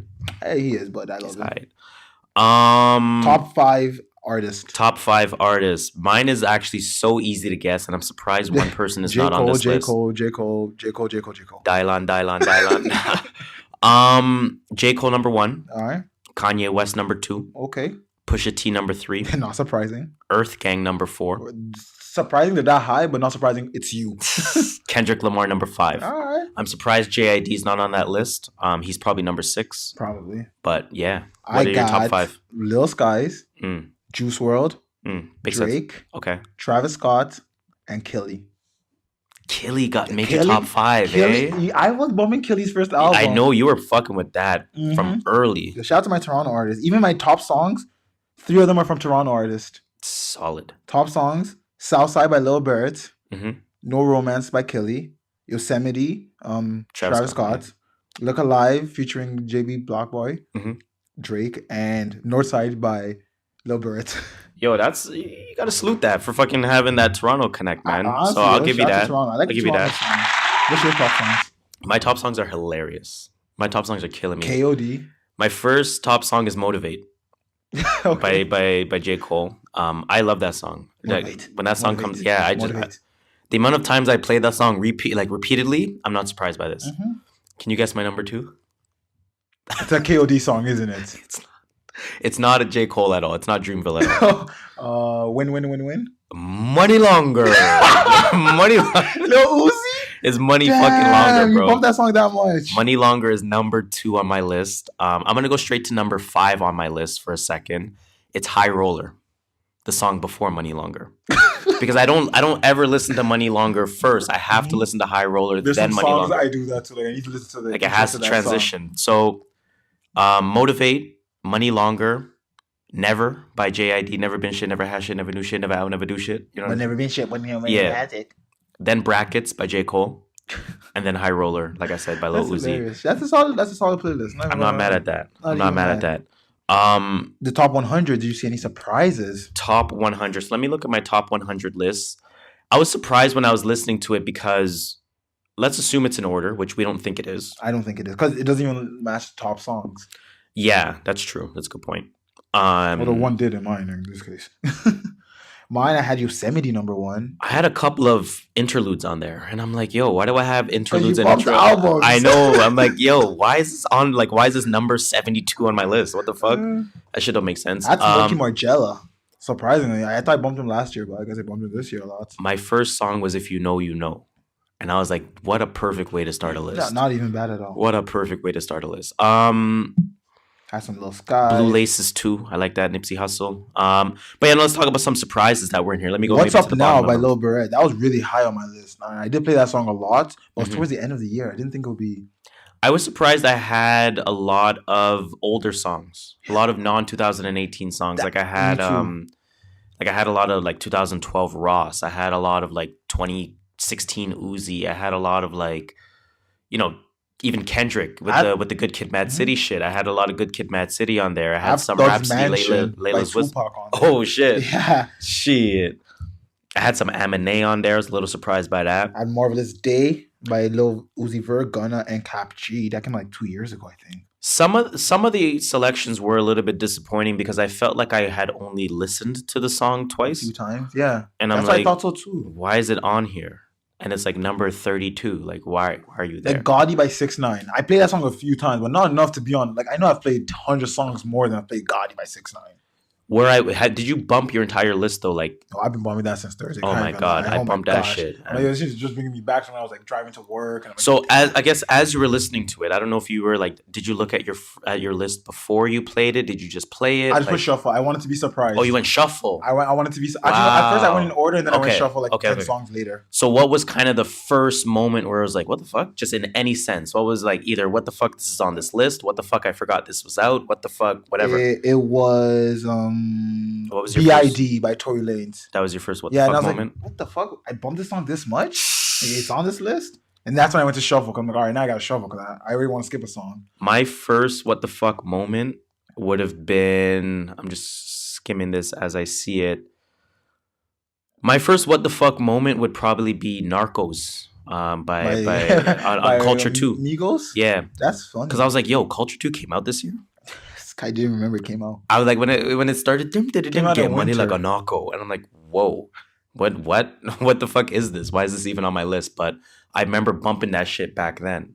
You know what I'm saying? Months ago, I was bumping that shit a lot. So I was like, I see why it's on my list. I just forgot that it happened this year. Yeah, I have a lot of Toronto artists though. I have like Nav, Kelly, J, LB. My list is fire, Tory bro. Lanez, my list is fucking fire. I'm gonna come on and say it. My list is fire. Yo, I should publish this stuff. I should like start curating, man. Yo, this shit is fire. You know what I'm saying? Bare songs. Speaker knockers. Do we want to quickly actually talk about what's in your rotation, or we just want to leave it at that? My rotation, whatever was on this. Whatever I said in new music, and it's been this list since Thursday because it came out on Thursday. I actually played a bunch of music this year. I keep saying, I don't know why. I bumped a bunch of music this week because I'm kind of prepping myself for the next 2 weeks. So I've been listening to a lot of the albums that I feel are in my discussion. So, I listened to Championships by Meek Mill. I listened to, I Don't Know and Friends. Sorry, IDK and Friends. I listened to 1.5 by Aminé. I bumped Whack World by Tierra Whack. I was listening to Champion by Ian Kelly, of course. Tana Talk 3 by Benny the Butcher. I was bumping Book of Ryan by Royce da 5'9". I was bumping Prime 2 by Royce da 5'9". I was listening to Jamla's The Squad 2. I was listening to Victory Lap. I was listening to Streams of Thought 2. It's all good. I was listening to so much music this week. It's ridiculous. You know what I'm saying? I was listening to KOD. I was listening to DiCaprio 2. Jeez. Man, I listened to a lot of... I'm trying to get my Spotify minutes to go up. What's the bed? Music's for 2019. For 2019, I'm getting the music up. You know what? Actually, before there's something I bumped that I have not talked about, and it was because of Alessia Cara. Yeah, her. Shout out to my Brampton sister. Because of her, I actually went to go bump some old Ed Sheeran. I bumped his first 2 albums plus an X. Yeah. Ed Sheeran. Oh, yeah. Ed Sheeran's your guy. Yo, I love that, man. I want to go to this concert so bad. I think he's so talented. The concert probably costs a lot of money. Oh, yeah. You know how much tickets were reselling for? Bill 50. You think it's fucking the Drake concert. And he's selling out the ACC. Same shit happened with Anderson .Paak. I think his tickets went on sale for like 70. Resells at like $2. Yeah, that's fucked. Come on now. We kind of wanted to avoid this. Right? Well, first of all, let me set this up a little bit. That is the end of the music potpourri. BT dubs. We're going to move into this entertainment report, and it's a topic we've been trying to avoid. Kevin Hart, old tweets. Ooh. So first of all, he tried to. I mean, he tweeted in the past, of course, homophobic slurs with respect to the Happy Super Bowl. Happy being the other word instead. Then he doubles down on it. He's like, listen, I addressed this in the past. Y'all are wildin'. Trolls are trying to be trolls. Let's stop giving them attention. I doubled down. I mean, I've already addressed it. I've already said what I did right, what I did wrong. Y'all niggas are wildin'. Shut the hell up. Yeah, wildin'. A few hours later, he says, "Yo, guys, I'm sorry for my comment. I'm sorry for who I offended, and I am no longer hosting the awards." The Oscars. The Oscars did kind of pressure him as well to apologize or step down. He decided to then step down and apologize. So he said that one thing that was said, I guess the biggest problem with the Kevin Hart situation is that the one quote that was previously pulled up from 2015 wasn't really an apology. So what he said was that, I wouldn't tell that joke today. When I said it, the times weren't as sensitive as they are now. I think we make big deals out of nothing. Big deals out of things that aren't necessarily big deals because we can. That was what he said in 2015. I don't know if since then he's actually said something. But what do we think? I mean, this is obviously about the bigger topic here. I know it's not an apology. I was going to go back to apology. I know it's not an apology, but I can see why he didn't want to apologize. He's like, I made a joke. At that time, it was funny. Now it's not. I'm not going to apologize for something at the time was okay and fine. Now all of a sudden you're going to hold me again. Again, a lot of things people did 10, 20 years ago was not fine now. It doesn't mean that everyone's got to start apologizing, because at the time, that's what I'm saying. Thought it was normal. So think about us in high school for a moment. I was going to say that.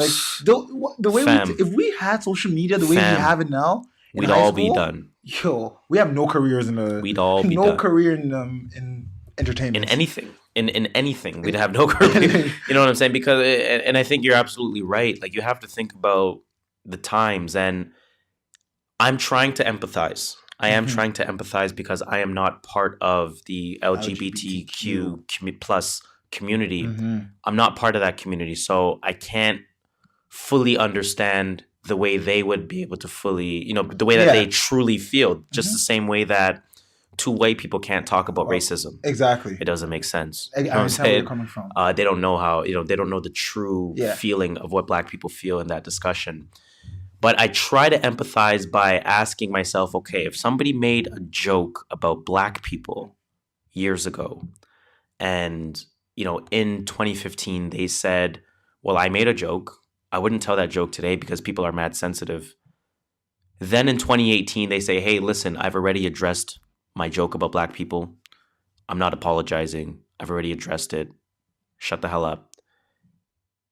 I try to think about how I would feel in that sense. See, and I thought about it that way.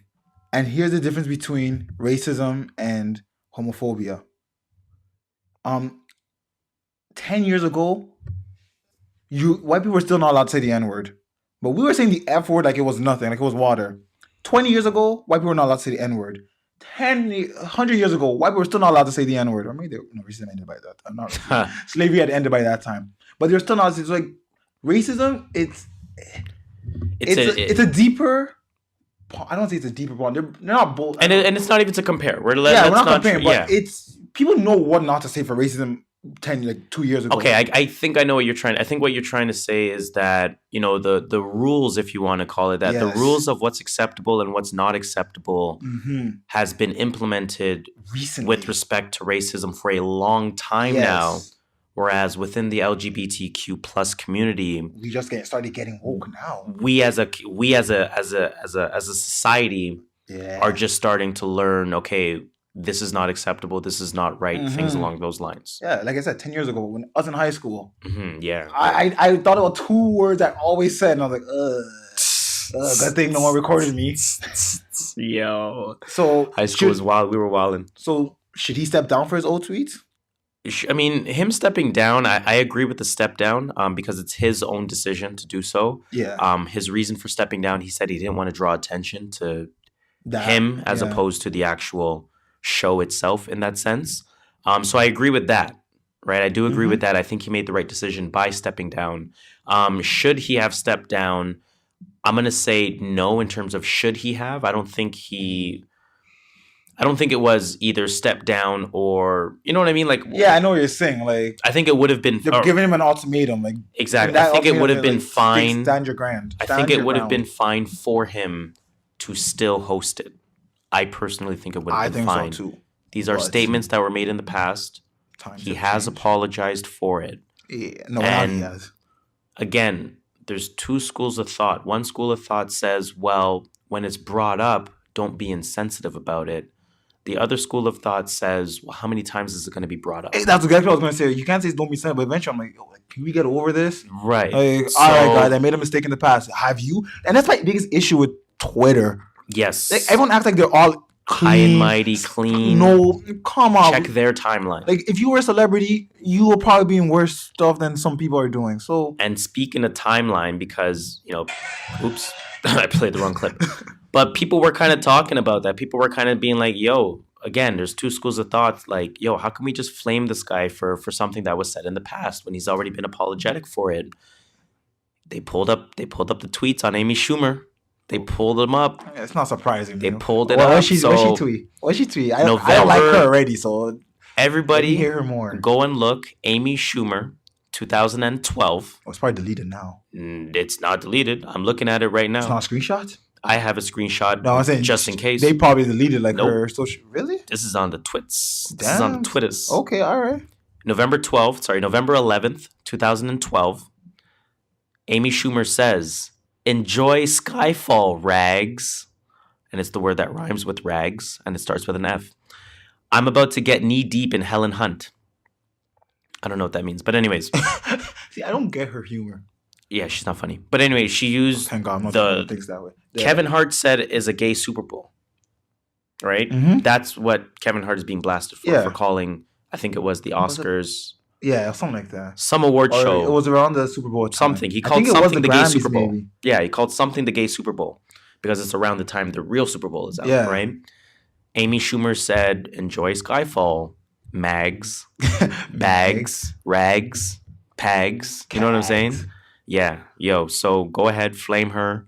But should she be held to the same accountability that Kevin Hart is? Well, yes, I do believe if we are going to say, one person did it in the past, well, we got to say everyone else too. They did it in the past. Exactly. Again, in the time, 2012, certain words were fine to say or weren't as...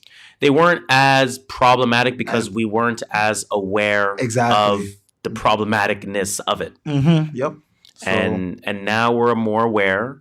And I think Andrew Schulz came up with the perfect point regarding this. If you have to go back 10 years, honestly, to find something bad about Kevin Hart, doesn't that mean he has possibly changed? That's the one thing I hate. People change, guys. You know what I mean? Is this tweet from 2017 or 2008?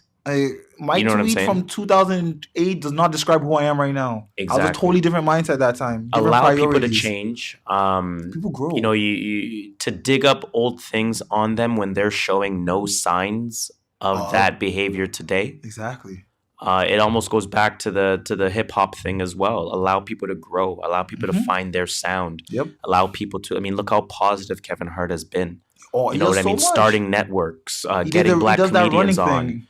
When he was on tour. Run for Heart, whatever it's called. Every city he went on, he did a 5K run. Exactly. You know what I'm saying? So he's doing so many different positive things, and I completely understand the insensitivity even of his doubling down. Yes. But let's understand, if you had to go back 10 years to find something, it means there's nothing really there at all. You're just trying to find something. Exactly. To stir up some shit. I'm going to leave it at that because I feel like we had a great discussion without getting in trouble. And That's what I'm afraid that we are going to get in trouble. So let's leave it there. That will be the end of our entertainment report as well. Let's get into some random thoughts, man. What the fuck is up, man? Let's check what's trending on Twitter. What are we missing? What are we missing for once we stop recording? You're not going to see that right now. Cardi B wants a do-over on how she reacted to her Grammy nod. Did you see her reaction? What's her reaction? Like, she was like walking, I guess, with paparazzi, and like one person yelled out, "Hey, Cardi, you're nominated." She's like, "What? I am? what? You serious? And then she like just started. No, it was fine. It was cool. Wait, was that like a real reaction? It was a real reaction. It was a real reaction. Oh, okay, shout out to Cardi, man. Shout out to Cardi. Cardi is likable. She is likable. She is likable. I can say that for sure. Championship sold 206 first week. Big win for Meek. Big win for Meek. Let's actually give him a round of applause for that. What did we make a guess on that one? Did we? I don't think we did. I'm already over. I don't think we spoke about guessing specifically for championships, but I feel like we spoke about when Meek finally comes out with a project, how much numbers do we think it'll do? I don't remember. And I feel like we said north of 200? 150 to 220.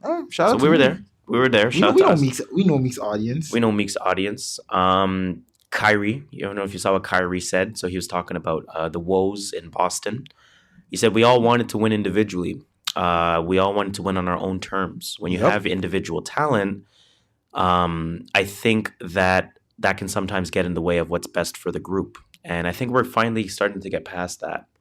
That's the problem I've been saying with Boston. They're too talented. Yeah, they do too many chefs in the kitchen. Too many chefs in the kitchen. You know what I'm saying? Too many hands in the pot. Got to go hands out. Someone tweeted at Meek, you think you can hit us with another real Meek? What the hell? He didn't write this right, but I'll read it the way he said it. You think you can hit us with another real me mixtape? The street's been waiting. And Meek responded with, how about I just drop another album before the year is over? Quick thoughts? Too soon. Too soon. Let it marinate. Exactly. I'm still digesting. Let it marinate. Definitely. Championship. It's not out of the ass yet. Pause. What else is going on in this world, man? What else is trending? That's it. Yeah, Joey Badass said a Pro Era album is coming out. Can't wait for that shit. I haven't listened to Pro Era. Damn. Well, I don't listen to Pro Era, but I do listen to Badass. Okay, fair enough. So that's fire. I can't wait for that. Shit. What else came out? That's all I have, to be honest.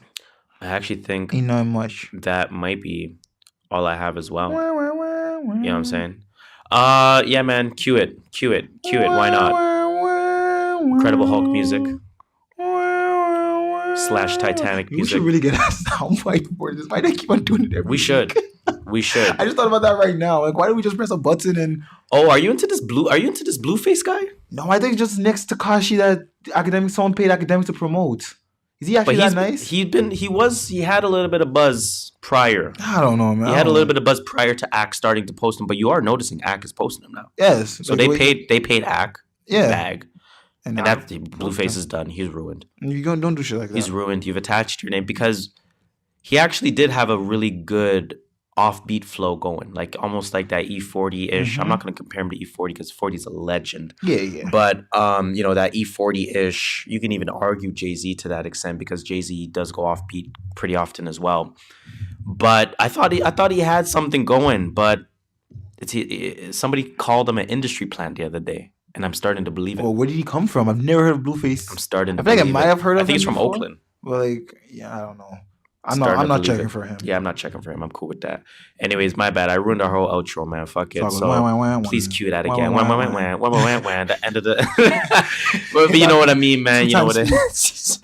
Like I said, man, that is actually going to bring us to the unfortunate end of another episode of the True North Views podcast. TNV for short. Please, we always ask this. I'm going to continue asking because I have no shame. Continue that conversation by telling a friend to tell a friend to tell a friend to tell a friend to tell a friend to tell a friend. One more portion. You know what I'm saying? 6 degrees of separation, guys. You already know what it is. Now, as usual, I go by the name Harris. Skirt. My name is JustShola. And I guess you just got to tell them the number 1 rule. Watch out for the wastemans, y'all. Watch out for the motherfucking wastemans. So what was rule number 2 again? I forgot. No more first of all. And then rule number 3 was we don't fact check except the times when we want to look things up. Yeah. So it's sunny outside, but it's not cold. I mean, it's not warm. It's not hot. So please stay warm out there. Stay warm. Winter's here. Christmas is 2 weeks away. Hey, Christmas. It's going to sneak up. It is what it is. It is what it is. True North Views Podcast, episode 33. True North Grammy's coming soon. Get it.